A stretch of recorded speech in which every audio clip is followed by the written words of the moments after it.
খাদ্য ছাড়া টাকা দিয়ে দেওয়ার কথা কোনো পৃথিবীতে কোনো হাদিসের গ্রন্থের মধ্যে আপনি খুঁজে পাবেন না। আপনি তালাশ করেন, মৃত্যুর আগ পর্যন্ত আপনাকে সময় দিলাম, আপনি তালাশ করেন, খুঁজে পাবেন। আচ্ছা, স্পষ্ট হাদিসে যেটা আমল আছে, খাদ্য দিয়ে ফেতরা সাহাবীরা দিতেন, আল্লাহ নবী ফরজ করেছেন খাদ্য দিয়ে। এখন আপনি যদি ইবাদতটা চেঞ্জ করে দেন যে আমি খাদ্য দিয়ে দেবো না, আমি টাকা দিয়ে দেবো, কি হবে বলেন তো? জায়েজ হবে? আর একটা জিনিস আপনি মনে করবেন যে শুনুন, যে যারা আহলে হাদিস এরা কখনো জায়েজ তালাশ করে না, এরা তালাশ করে কি সুন্নাহ, কোরআন এবং হাদিসে কি আছে, আল্লাহ নবী কি করেছেন, এটা কিন্তু তালাশ করতে হবে। জায়েজ মানে এটা করলেও সওয়াব নাই, না করলেও গুনাহ নেই। জায়েজ মানে কথা বুঝতে পারছেন? করলেও কোনো নেকি নাই, আর না করলেও কোনো গুনাহ নেই। এটা হচ্ছে জায়েজের মাসালা। আর সুন্নত বা ফরজের মাসালা কি? এটা করলে নেকি আছে, না করলে গুনাহগার। করলে নেকি, না করলে গুনাহগার।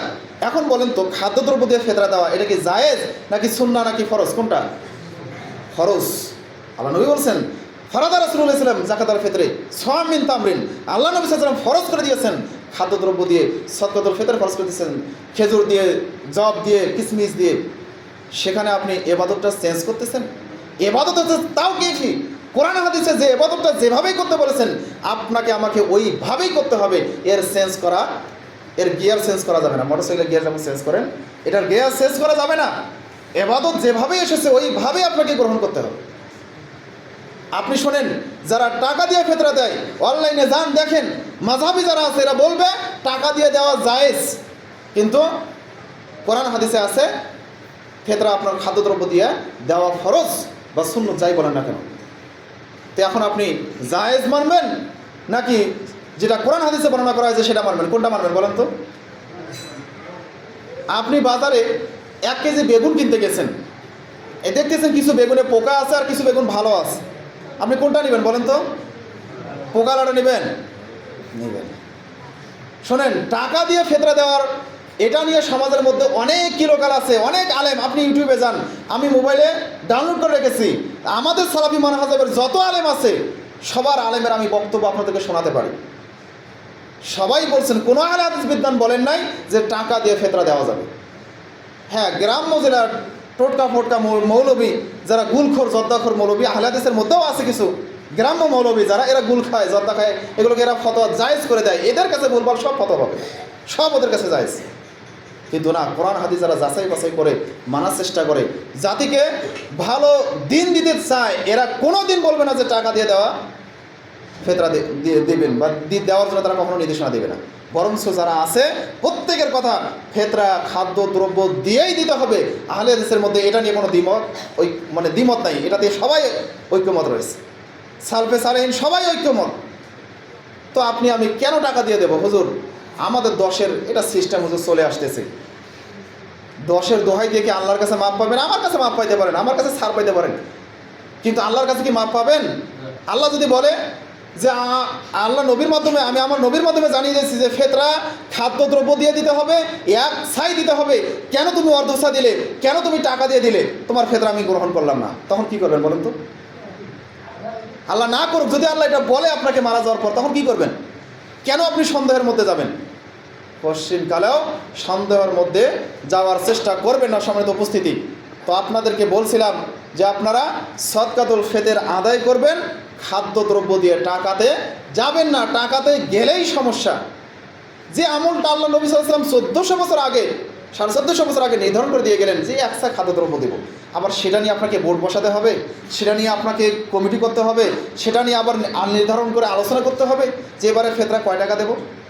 আচ্ছা ধরেন এখানেও আরও সমস্যা, আপনাকে পয়েন্ট ভিত্তিক অনেকগুলো এটার ভুল প্রমাণ করা যেতে পারে। আরও একটা পয়েন্ট ধরেন যে একজন গরিব মানুষ 40 টাকা কেজি চাল খায়, আছে না এরকম? আছে না? একজন ধনী মানুষ 60 টাকা 80 টাকা 100 টাকা কেজি পর্যন্ত চাল খায়, আছে না? আছে। আবার যারা রেশন কার্ড খায় এরা আবার কি 10 টাকা কেজিরও চাল খায়। আচ্ছা বলেন তো, যারা 10 টাকা কেজি চাল খায় যদি মূল্যের বিবেচনা করেন তাদের ফেতরা কয় টাকা হবে? কয় টাকা হবে? 10 10 20 আর অর্ধেক ধরেন 5 25, এদের 25 টাকা হলে ফেতরা আদায় হয়ে যাচ্ছে। আর যারা 40 টাকা কেজি খায় তাদের 40 40 80 আর অর্ধেক 100, নাকি? এদের 100 টাকা হলে হয়ে যায়। আর যারা 80 টাকা কেজি চাল খায় 80 80 160 আরও কত 40, তাহলে কত হচ্ছে? প্রায় 200 টাকা ফেতরা হচ্ছে যারা 80 টাকা কেজি চাল খায়।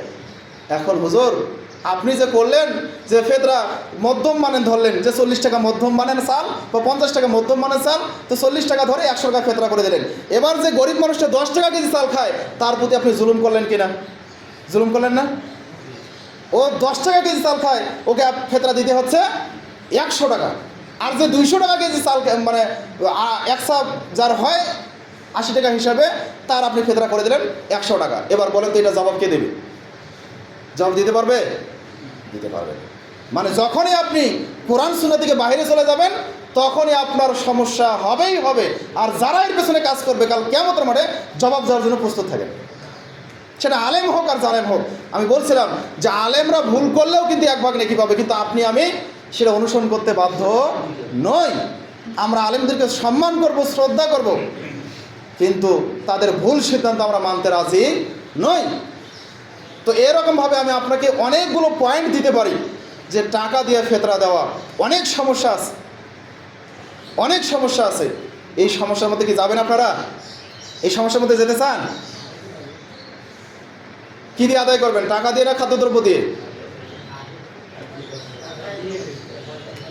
আচ্ছা, এরা যে না শোনেন, আগের মানুষ বাদ দেন, আপনি আজকে থেকে 100 বছর পর্যন্ত হায়াত পেয়েছিলেন, যত ভুল করেছেন আজকে সঠিক জানার পর যদি ছেড়ে দেন, যত ভুল করেছেন আল্লাহ তাআলা সব মাফ করে দেবেন। শুধু মাফ না, সবগুলো নেকিতে পরিবর্তন করে দেবেন। সুবহানাল্লাহ। এটা তো ওয়াদা আছে। আর আগের মানুষ এটা না জেনে মারা গেছে, ওদের আদায় হবে। ওরা তো জানতো না, আলেমরা তাদেরকে জানায়নি, আলেমরা ধরা খান। আজকে আমি আপনাদের সামনে খোলাসা করে দিলাম। আরও অনেক পয়েন্ট ভিত্তিক আলোচনা করা যেতে পারে, কিন্তু জুমার খুতবায় এত বিস্তারিত আলোচনা করা যায় না, এই সময় প্রায় শেষের দিকে।